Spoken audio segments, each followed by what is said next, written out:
e todos os membros da comissão especial, porque foram dias e mais dias, horas e mais horas.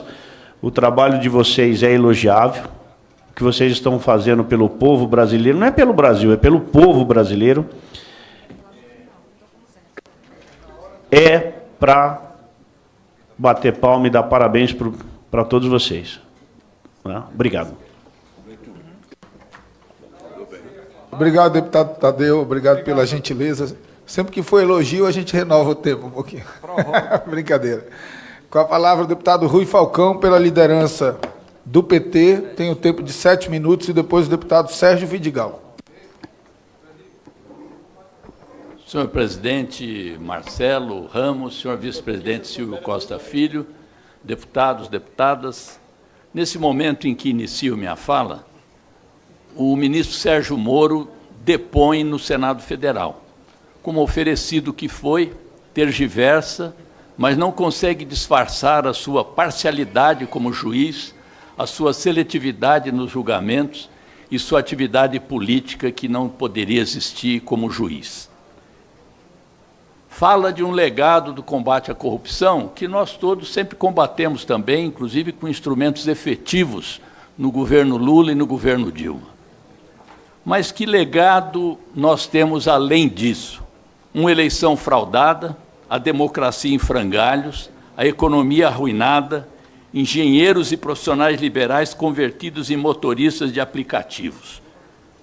O governo Bolsonaro entregou na bandeja a Embraer, empresa de tecnologia avançada, e nos deu em troca o Rap, o iFood e o Uber, que hoje exploram 5 milhões de brasileiros e brasileiras jogados na informalidade e no emprego precário. Mas por que citamos esses fatos? Porque a deforma da Previdência é um dos pilares do projeto ultraliberal do governo Bolsonaro.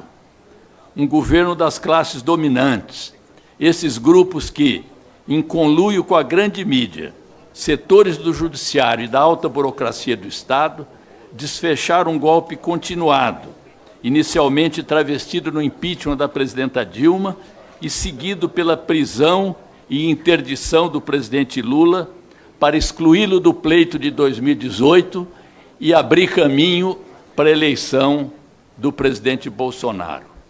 Antidemocrático, autoritário, antipopular, reacionário em relação aos direitos civis, marcado por atitudes machistas, racistas e homofóbicas, o governo Bolsonaro, além de tudo, é submisso ao governo dos Estados Unidos e ao grande capital financeiro. É nessa dimensão que se insere o ataque às conquistas das classes trabalhadoras, materializado na PEC 06, a da reforma da Previdência, cujo objetivo declarado foi exposto com crueza e insensibilidade pelo ministro da Economia e sua equipe. Disseram eles, durante a audiência na Comissão de Finanças e Tributação, da qual sou titular, que, diante do alegado envelhecimento da população e do suposto déficit da Previdência, trata-se de retardar, veja bem, retardar as aposentadorias, aumentando a idade mínima e o tempo de contribuição, que remanescem no relatório do relator agora também, de dificultá-las, veja bem, dificultá-las pelo acréscimo de critérios restritivos e obstáculos ao acesso. E não menos grave, reduzir os valores dos benefícios através de alteração dos parâmetros de cálculo, pela elevação das alíquotas de contribuição, no caso dos servidores públicos do regime próprio.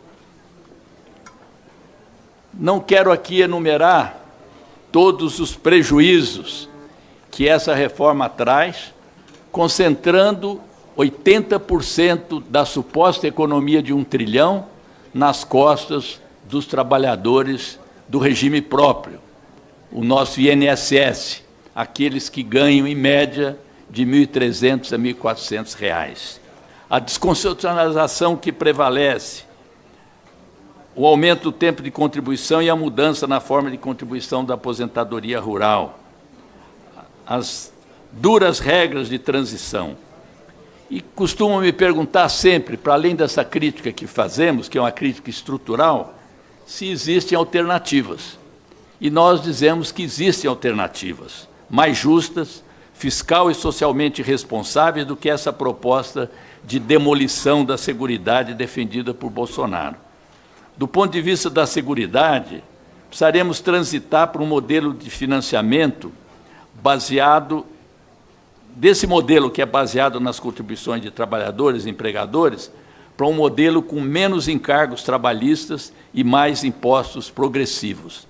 Para sustentar um regime de seguridade social capaz de reduzir as desigualdades sociais, será necessário, como temos enfatizado, promover uma ampla reforma tributária, mediante a qual quem tem mais paga mais, quem tem menos paga menos, taxar os ganhos de capital, os lucros e dividendos, as grandes heranças, os grandes patrimônios, como existe em todo o mundo civilizado, inclusive nos Estados Unidos, que o nosso governo gosta muito de citá-lo e para eles bater continência.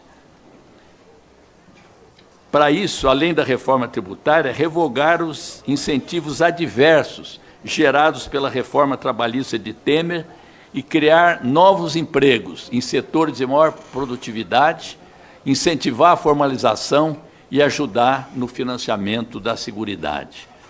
Qualquer proposta de reforma da Previdência que não contemple a retomada da atividade do emprego, que não cuide da distribuição de renda, não aborde os desafios de médio e longo prazo que a sociedade brasileira irá enfrentar, apenas servirá para enfraquecer a Seguridade Social, aumentando a desigualdade e a pobreza, sem resolver as dificuldades de financiamento do sistema.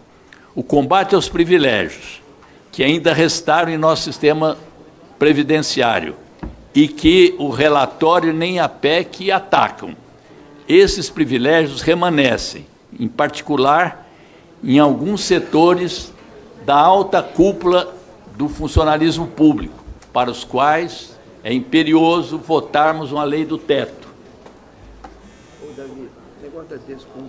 O combate aos privilégios supostos não pode ser desculpa para o desmonte da Seguridade Social como um todo, em particular daquela que atende às necessidades dos trabalhadores mais pobres. Uma reforma da Previdência verdadeiramente justa deve ter como foco o combate aos privilégios e não a retirada da maioria dos direitos da classe trabalhadora. Por isso, o nosso partido, como votará contra o relatório e, no plenário, procuraremos derrotar essa reforma impopular, antitrabalhista e antissocial.